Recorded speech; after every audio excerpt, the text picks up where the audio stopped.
Welcome to Defenders, the teaching class of Dr. William Lane Craig. Today, The Existence of God, Part 23.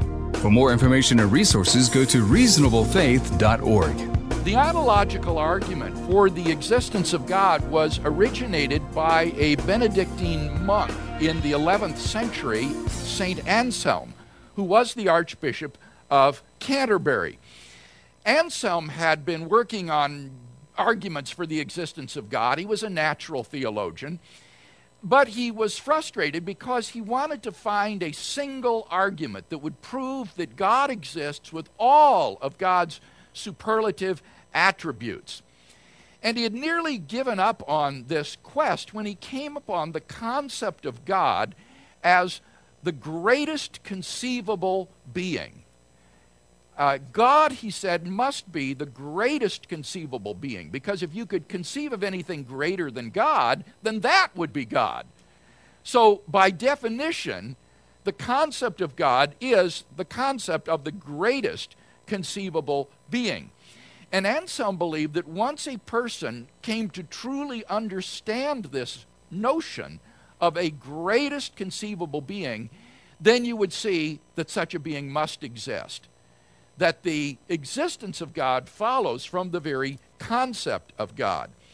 And that's why Anselm believed the scriptures say that the fool has said in his heart, there is no God. Because once you understand the concept of God, you will see that God must exist, and therefore anyone who asserts that God does not exist is uttering a logically incoherent statement. Now, Anselm's argument came to be known as the ontological argument, from the Greek word ontos, which means being. And the thing that makes an ontological argument is that the argument attempts to deduce the being or the existence of God from the very concept of God. Once you understand the concept of God, then you will see that God exists. Now, the argument has gone through a long history of revision and development, and the version that I want to share with you in this class is one that has been developed by a man who is widely regarded as the greatest living Christian philosopher, Alvin Plantinga. Now, in order to understand Plantinga's argument, it's helpful to have a little bit of philosophical background so as to grasp the argument.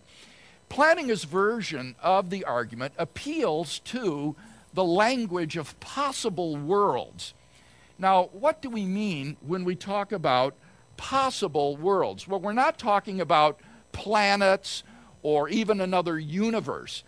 Rather, by a possible world, one simply means a sort of maximal description of reality. I think maybe the best way to think of a possible world is to think of it as a conjunction of true propositions. So let's imagine some propositions, P, Q, R, S, and so on. And these would be statements like David Sherrill teaches at Georgia Tech. Georgia Tech campus is in Atlanta. Ronnie Swindell attends Defenders class at Johnson Ferry Baptist Church. Just all of these various truths. These are various propositions.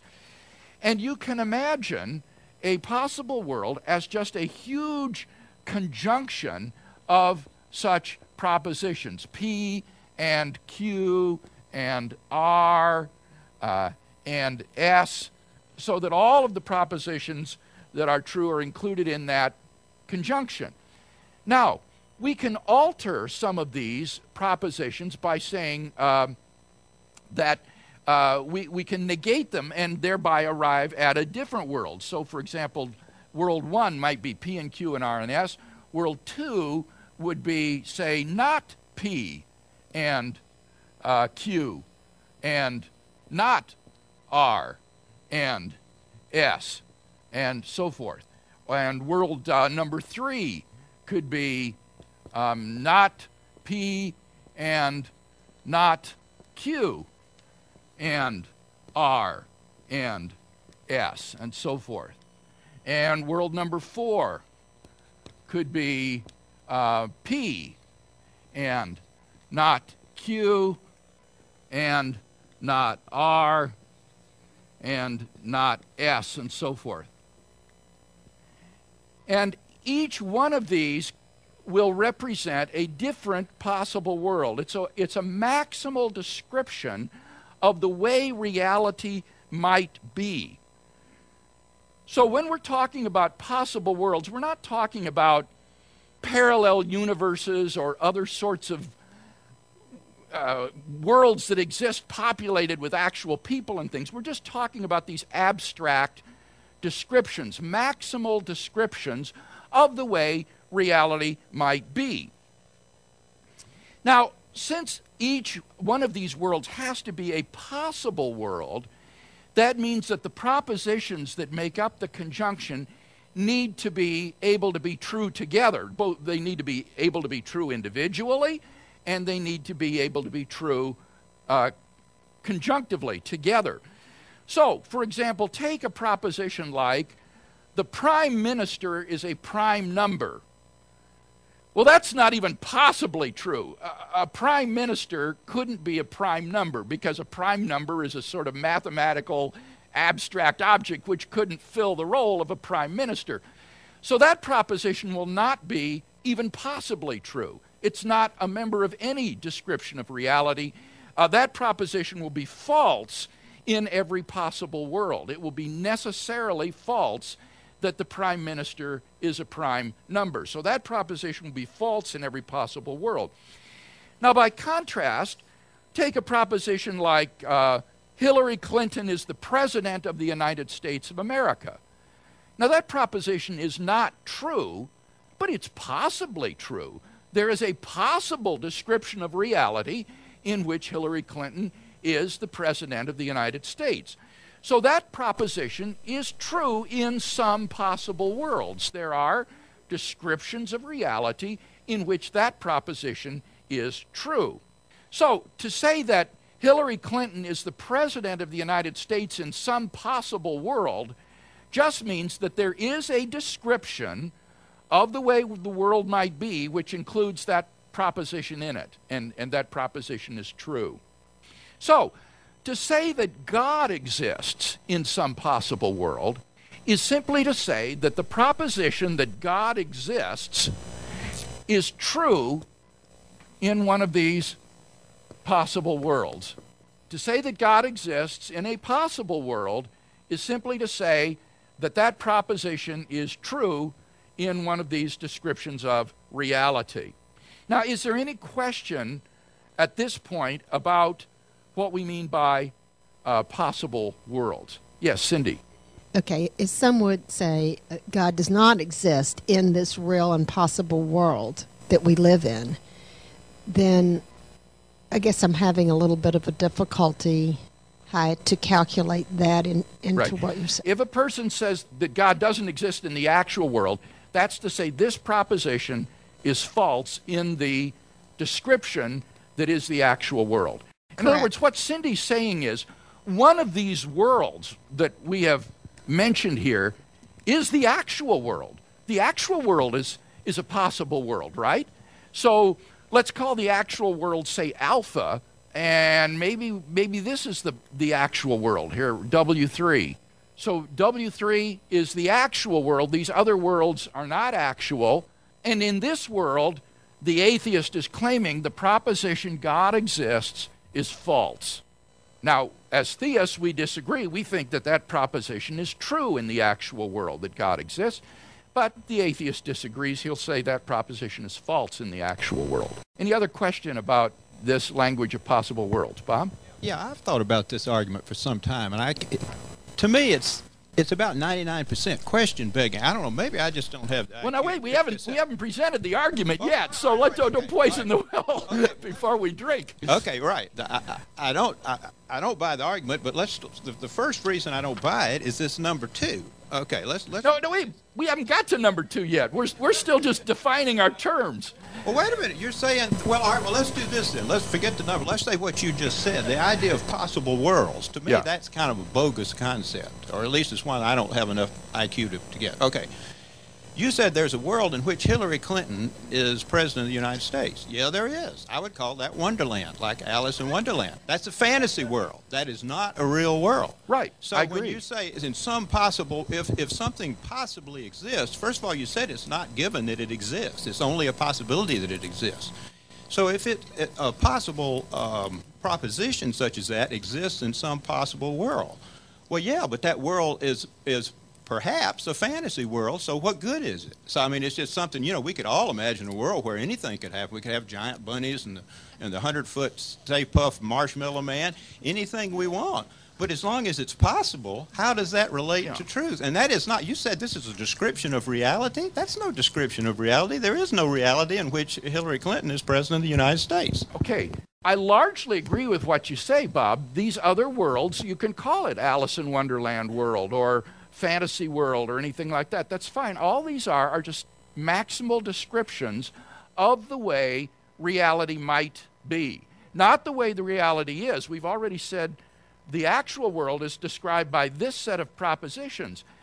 But those propositions are not necessarily true. Those propositions could have been false, and if they were, you would have another description of the way the world would be. Now wait, let me respond to your point. That doesn't mean that just anything could be. As I said, it's impossible that the prime minister be a prime number. There's no possible world in which that's true. There's no possible world in which there are married bachelors or in which there are round triangles and things of those sorts. So this idea of possibility and necessity is definitely an important idea, especially when we're trying to sort out nonsense from what is meaningful. Very often people will assert self-contradictions, and they need to be told that isn't even possible. There's no possible world, for example, in which God is evil, in which God creates people that go through unremitting suffering and never have a chance to experience good. That's an impossibility. So there is no possible world like that. Okay, one other thing, and I won't belabor it. The phrase reality might be. Reality is, and there is no conditionals. There are no conditions to reality. When you say reality might be, you're having a conditional voice there. Reality is, and it's one thin little set, and then everything else is not reality. Yes, that's right. But there is this idea here, Bob, that I think we need to get a handle on, of what's called modality. And modality is what is concerned with possibility and necessity. And you're right, whatever is real, or whatever is real is, that's the way things are de facto. But not everything that is necessarily. Things could be different. And not everything you can just imagine in your mind is really possible. There are some ways reality could not have been. Self-contradictions, for example. So we're asking questions here, not just about the way things are, but about the way things could have been, or the way things might be. And that is really significant. I think this idea of the modes of existence is very important, whether something is possible, whether it's impossible, whether it's necessary, whether it's contingent. These are, I think, important questions to ask. And intelligible. Okay, some other question. Yes, Claire? Maybe just a simple layman's way of saying this is this is the reality today, but things could change. And then tomorrow we could have a different reality. Okay, now Claire raises an interesting question, and this is really a knotty problem, and that is, how do you introduce time into these worlds? Because things change over time.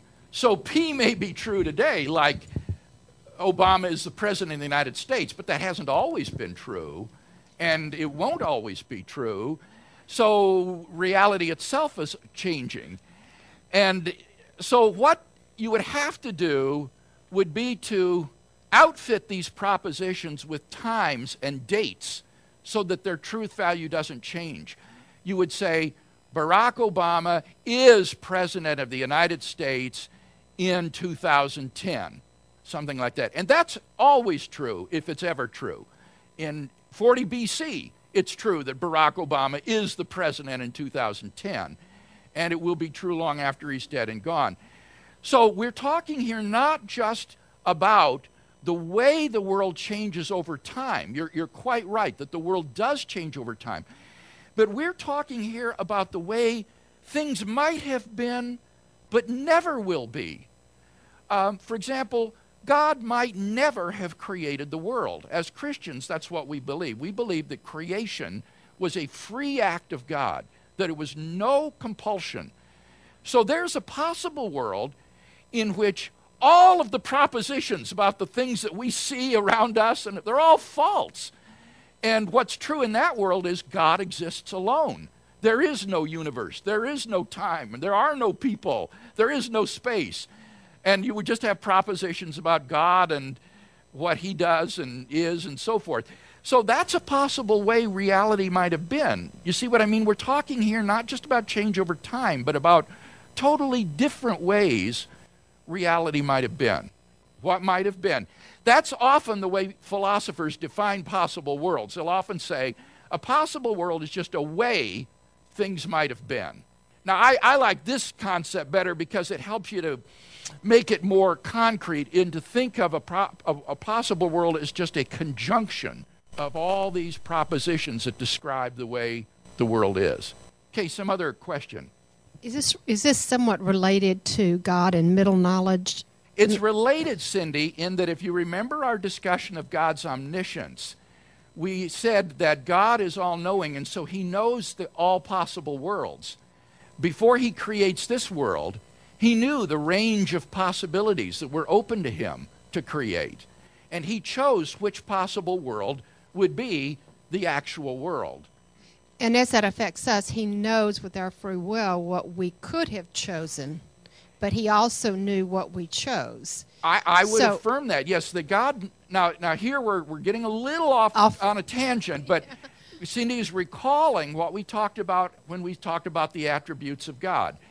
That God knows what we could have done had some other world been actual. He knows that I could have been a firefighter, say, or a farmer, or something of that sort, had one of these other worlds been actual.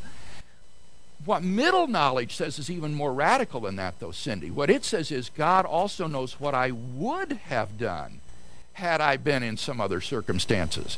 Not merely what I could have done, but what I actually would have done. And that's even more radical to suggest that God knows something like that. But that isn't presupposed in what we're talking about here, so you can just leave that to the side.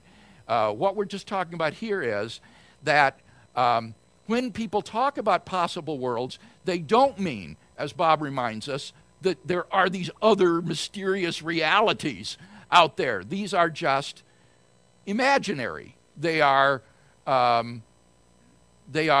ways the world might have been. Now, Plantinga's argument appeals to the idea of God as a maximally great being. Now, what does Plantinga mean by that? Well, first he talks about what it is to be a maximally excellent being. And Plantinga says a being that is maximally excellent would have such attributes as being omniscient or all-knowing. He would be omnipotent. He would be omnipotent, and he would be perfectly good. So if God is, or if a being is maximally excellent, he'll be omnipotent, omniscient, and omnibenevolent. Now, a maximally great being will be a being which is maximally excellent in all possible worlds. It will be a being which has omnipotence, omniscience, omnibenevolence in every possible world. That is what it means to be maximally great. And that would be the greatest conceivable being, this idea of a maximally great being. Any question about what he means by maximal greatness, then? Why does he necessarily have to be omnibenevolent? Well, because to be loving, to be good, is a great-making property. You're greater if you're loving and have this virtue than if you're hateful or even cold or somewhat indifferent. So these are what are called great-making properties. A being which has them is greater than one which doesn't, and therefore a maximally great being would need to have these properties.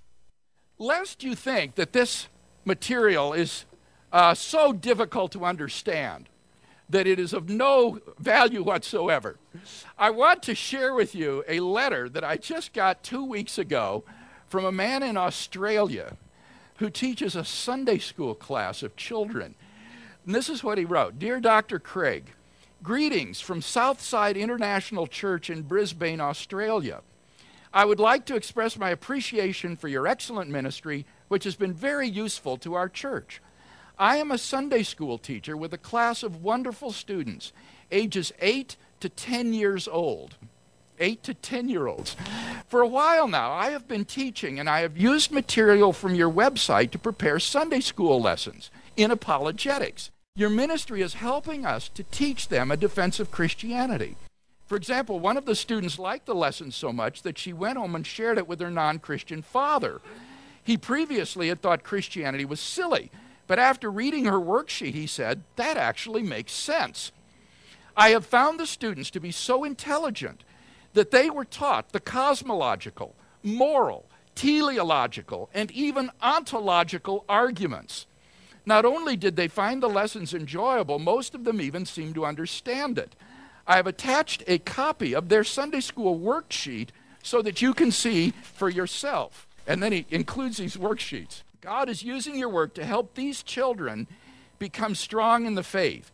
With God's grace, they will grow up to become mature, intelligent, and active Christians through your work. Perhaps some of them will even decide to be an apologist like yourself when they're older. All of us at Southside International Church again say thank you for the work that you do. Sincerely, Joseph Tong. And then the children sign it. Thomas Wu, David Wu, Howard Wang, Ansing Huang, Yunny Gi, Celine Zhang, Banka Zhang, Jenny Zhang. And here's the Sunday school worksheet that these children work on, the ontological argument. And it starts off talking about how to understand the word possible. It's possible. He differentiates possibility of knowledge and possibility of existence.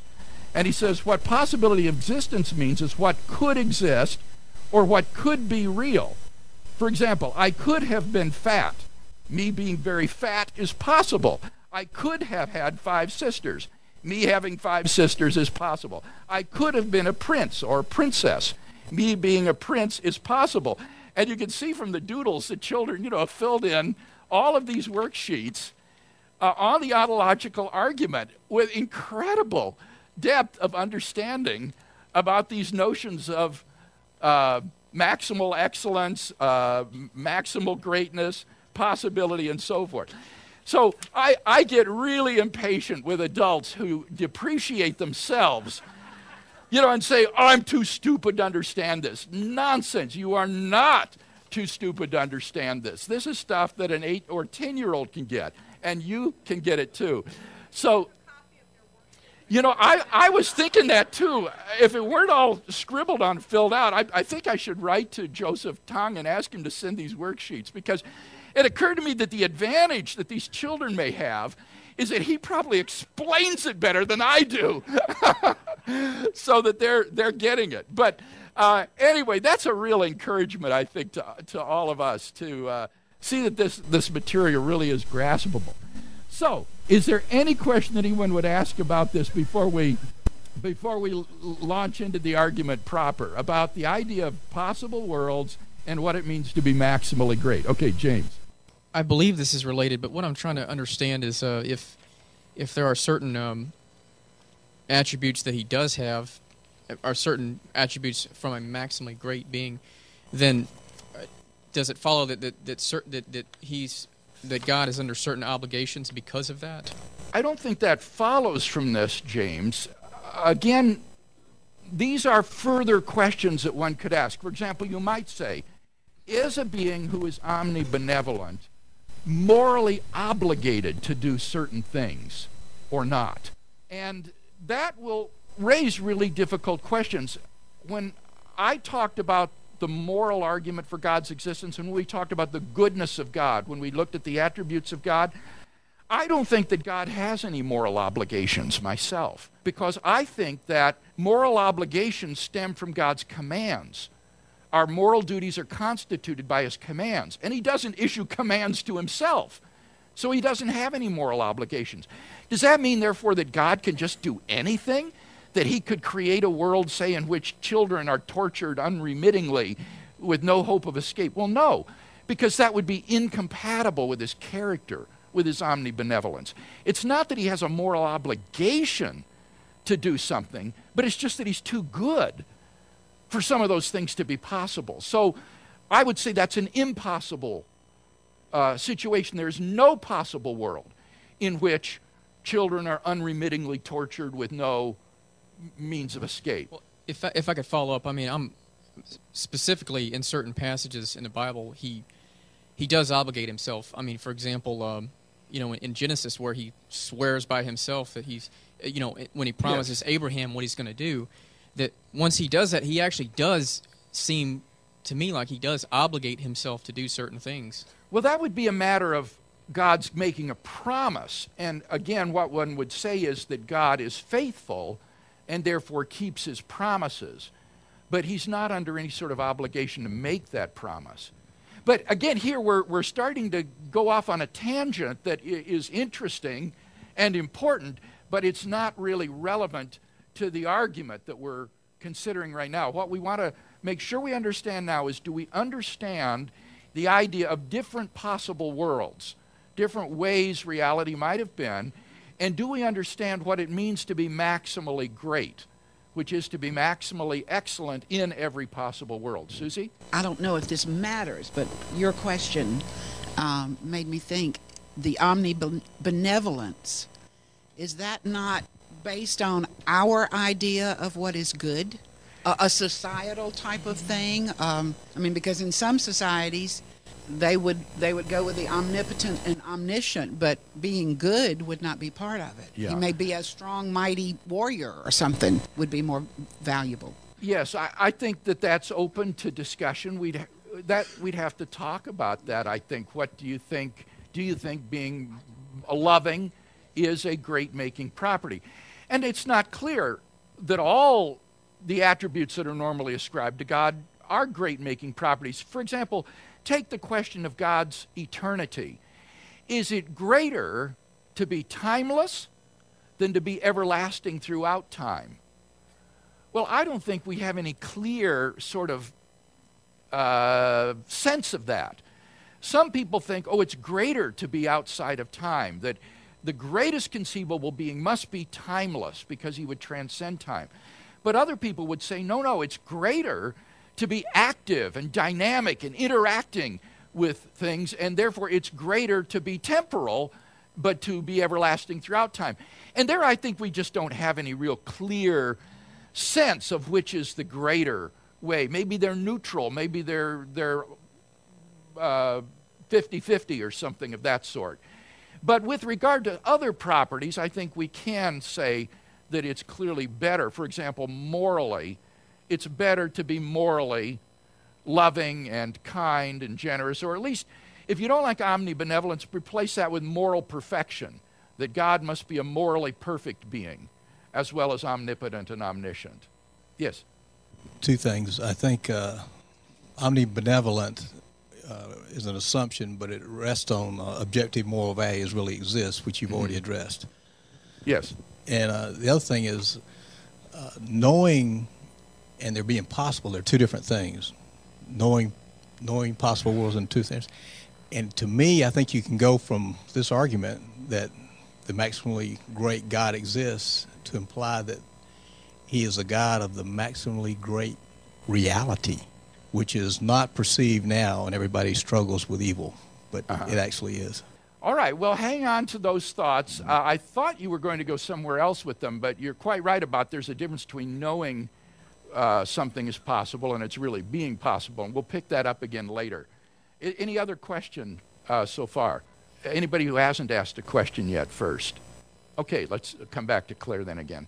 Well, I can see where this, I can see where this characteristic of benevolence can, be the tripping point, so to speak, because some people might say, how in the world can you say this God was maximally benevolent when he told the Israelites to just wipe out certain nations, that type of thing. And then the other thing is, in more recent history, how can you say he was benevolent when he allowed the Holocaust to take place and didn't intervene to stop it? Okay, that really wouldn't be relevant to this argument, Claire, because all that would show is that the Christian God isn't the true God, that the God of the Bible isn't the real God. The real God is this maximally great being which has been distorted by the Christian religion or something of that sort. So we're not arguing here for the God of the Bible. We're arguing here for the notion of the greatest conceivable being. Now, if you don't like that notion of omnibenevolence, let's just substitute morally perfect for that. No, I do like it. I think he is, but those are questions that I think people have. Right. Though those questions aren't relevant to this argument. Those are relevant to whether or not the God of the Bible is maximally great. And that will be discussed when we get to things like the problem of evil and suffering and things of that sort. All right, now with those concepts in mind, here's Plantinga's argument on your handout.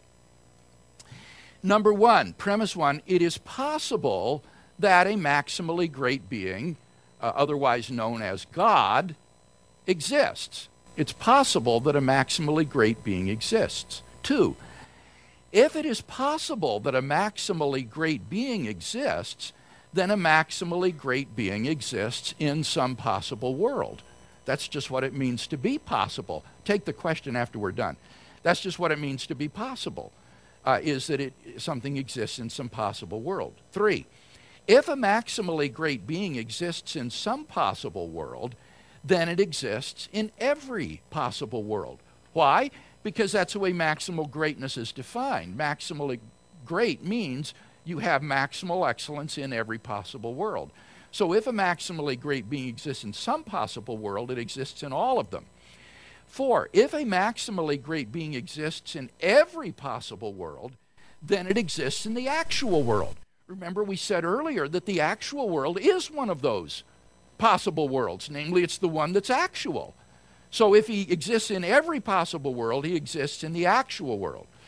Five, if a maximally great being exists in the actual world, then a maximally great being exists, because the actual world is the world that exists or is real. Six, therefore, a maximally great being exists. Now, before we entertain any critical comments on this argument, let me just ask, are there any comprehension type questions about the argument? Yes, Ted. But just a little lost. All right. Okay, but first off, number one, it says, it is possible that a maximally great being exists. Okay, I'll go on possibly. But in the second one, it looks like they should say, then a maximally great being does exist. So you're saying it does exist. Is that correct?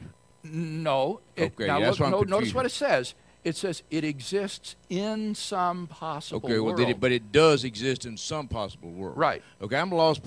I don't understand why, if it's possibly exists in some possible world, why it then does exist. Just because it's possible, what makes it do? What makes it happen? It's because that's what we defined possibly true to mean. Remember, I said when we say that something is possibly true, like Hillary Clinton is the president of the United States, that just means there is a possible description of reality that could be true that has that proposition as part of the description. So don't think of existence in a possible world as some sort of mysterious form of existing somewhere. It just means that that proposition is true in one of these descriptions of the way the world could be. To me, it seems like this whole argument really rests on number 3, and I don't at the moment see why 3 follows.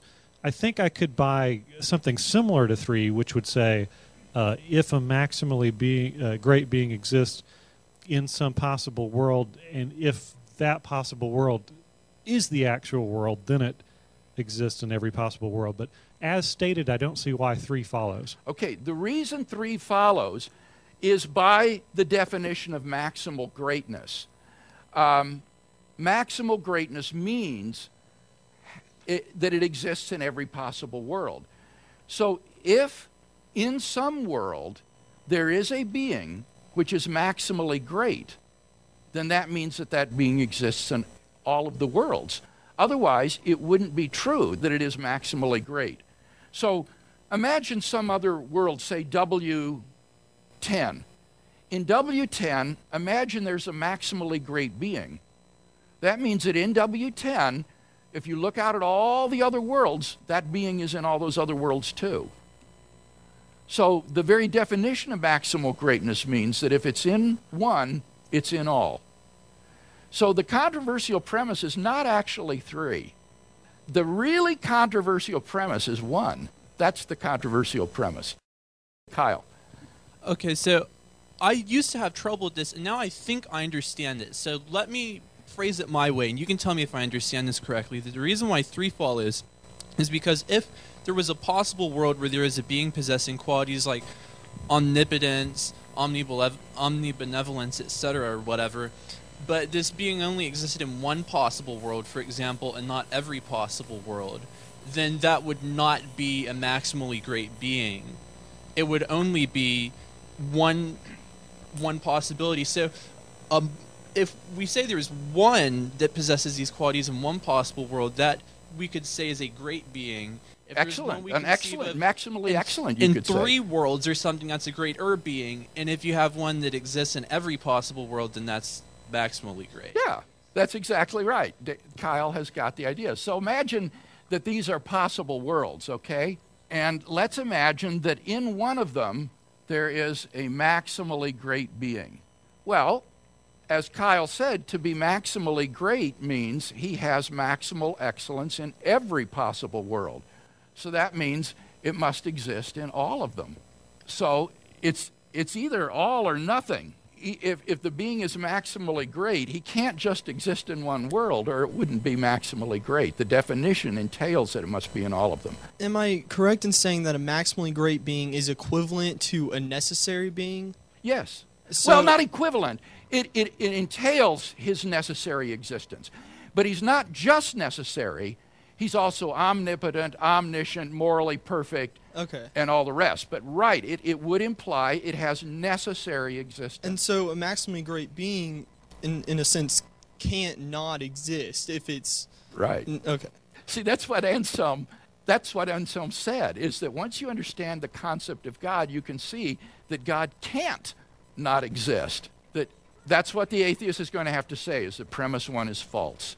That's right. So what we want to talk about next time is what warrant exists for premise 1. In fact, let me wrap up by saying that contrary to expectation, steps 2 to 6 of this argument are really uncontroversial.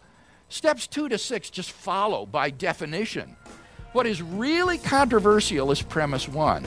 Is it possible that God exists? And so what we'll want to do next time is look at what warrant exists for thinking that the existence of God is possible. The copyright for the content of this recording is held by Dr. William Lane Craig. For more, go to reasonablefaith.org.